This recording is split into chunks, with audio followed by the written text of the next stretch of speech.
watching Day or Night. X is for exotics. So you may be thinking about getting a bearded dragon or a leopard gecko. Either one's a good choice. I own both. I breed leopard geckos, but I also own a bearded dragon. And I can say straight out that the bearded dragon is actually my favorite of the two. If I had to recommend one over the other, I would recommend a bearded dragon, especially if you have a family of little kids. You got little ones who want to actually interact with the animal. You got little ones that might want to get the animal out a lot more and have it sit on their lap, sit on their shoulder, want to feed it by hand or something like that. I definitely recommend the bearded dragon. Like I said before, I only own one bearded dragon. I've only ever owned one bearded dragon. I have owned iguanas, and a lot of people want to say that the iguanas and the leopard geckos and the bearded dragons are all kind of the same type of, trust me, completely different. Iguanas are like light years different than keeping a bearded dragon, and a bearded dragon is a lot different than keeping leopard geckos, even though the core elements of leopard gecko keeping are in the bearded dragon. There's just another level to that, and that's where you talk about heating, and you're talking about tank size, you're talking about their diet, which we're going to talk about here soon. One of the things I love about bearded dragons is that they do, and they can, take in a lot of different types of foods. Whereas my leopard geckos, they tend to want to eat, you know, more of insect foods, obviously worms, crickets, roaches, etc. Bearded dragons is different. They can take down their insects, but they also love their salads. They love the greens. They love fruits. They love things of color. They like things to be put together, and they kind of just pick through it. They also need a lot more supplements, which we'll get to in a second. And they also can even go as far as eating mice. Now, I've fed my bearded dragon when she was younger a few small pinky mice, and they do love them. As she's gotten older, she doesn't take them anymore for some reason. She every once in a while she might take one, but you know, I don't really offer them all that often, so she might have gotten away from that. So let's get into how I keep my bearded dragon. I keep my bearded dragon in a 40-gallon aquarium tank. I have a custom lid for it. This tank was given to me and did not come with a lid, and sometimes a lid for a tank this size can be very expensive. So I custom made one. You can buy the Exoterra tanks that has glass windows to open up from the front.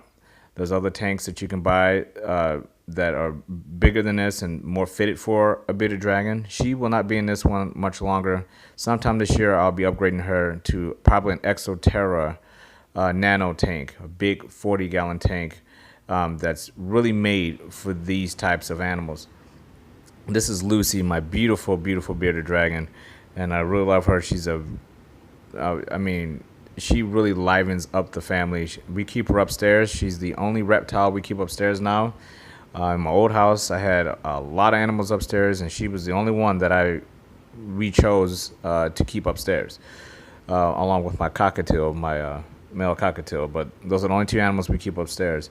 She's a great living room pet, meaning she is very interactive. She looks around. We can get her out, have her out with us when we're watching television, when we're just hanging out on the porch. The porch is right next to this tank, so we can just grab her, take her outside if we wish. And I'll talk about more of outside or outdoor life for bearded dragons. It is possible, and I'll talk about that later in the vid, as well as bathing your animal or your bearded dragon and feeding it as well. We'll get into all those topics in this video.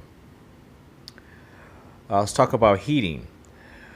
I keep mine with a pretty much a 20-degree difference from the warm side to the cool side. I try not to go over 95 degrees. If it gets that hot, I'll just turn off the heat lamp itself, and which is the red bulb, and the UV bulb is the other one. Those are essential. You need both of those. You can also get the ceramic bulb if you don't want to have a red light shining there. There are ceramic heat bulbs that you can get as well. And these are Instagram photos of my bearded dragon.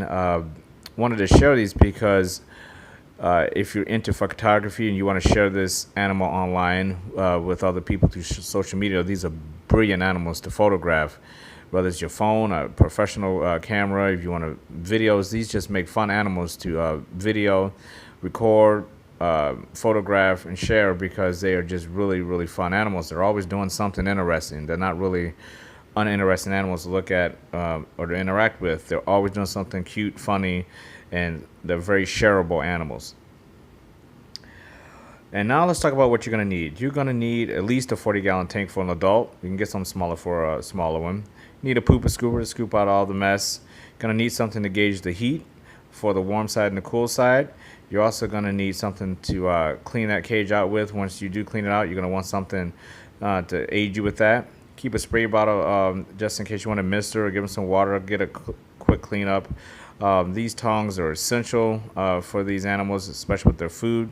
You're also going to want to sanitize your hands before and after holding your bearded dragon. And get into some of the food. You're going to need some calcium for these guys. We'll talk about that later. Super worms is like candy for these guys, so I recommend that. But we're also going to talk about vegetables and things, and you can put these supplements in there. We'll talk about that during the feeding portion of this video. Going to need a big bowl for the vegetables and even a smaller bowl for the worms. And that's pretty much what you're going to need. One of the things about a bearded dragon you're going to love is a day like this.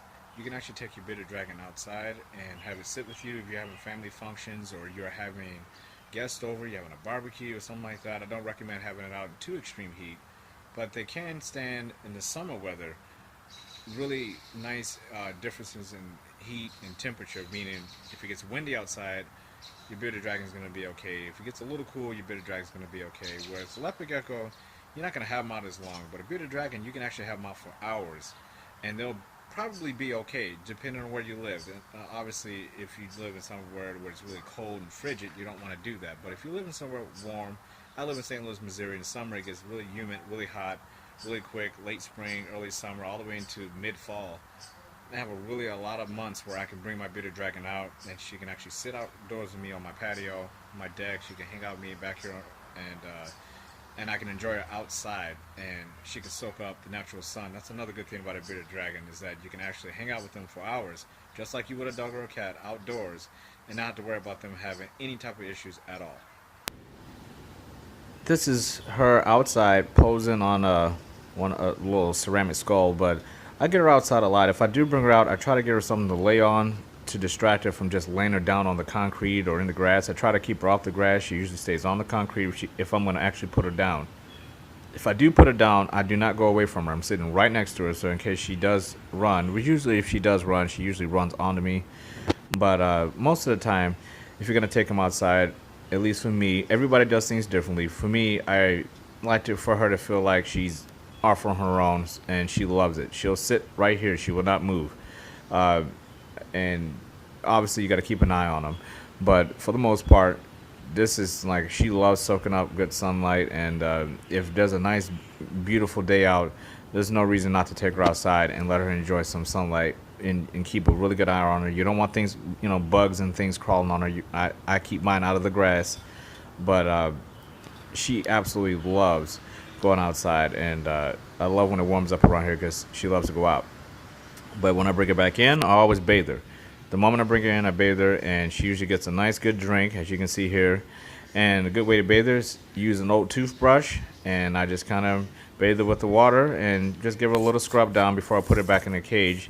And I usually do this when she's about to eat. And once she gets bath time, then it's time to eat. And this is some of the supplies we talked about earlier, your bowls and everything. In that big bowl, I put the vegetables. This is some spinach with some carrots. You can use lettuce, you can use kale, and also put those supplements in there. And it has little mealworms and things in there for her to eat. These are, like I said, her little treat. I don't feed her this all the time. Most of the time she gets vegetables. Those are super worms. You dust those with calcium. Once those are dusted, then she's ready to eat. And like I said, the worms, I give her maybe once or twice a week. She mostly eats her vegetables, and she loves both. And I do feed her a lot, maybe just on this table. Sometimes I feed her on the floor, but you want to give those worms a little bit of a dusting.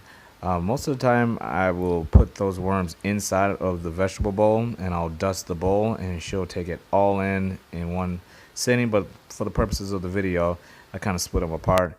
And as you can see, when I put them back in the cage, she'll just take her time and eat her meal on her own. I hope this video helped you out. This is the most frequently asked question I get. Do I recommend bearded dragon, or do I recommend Leopard Gecko, and all I can say is I recommend both. So I hope you guys enjoyed this video. See you next time. Be you, be genuine. See you on the next episode.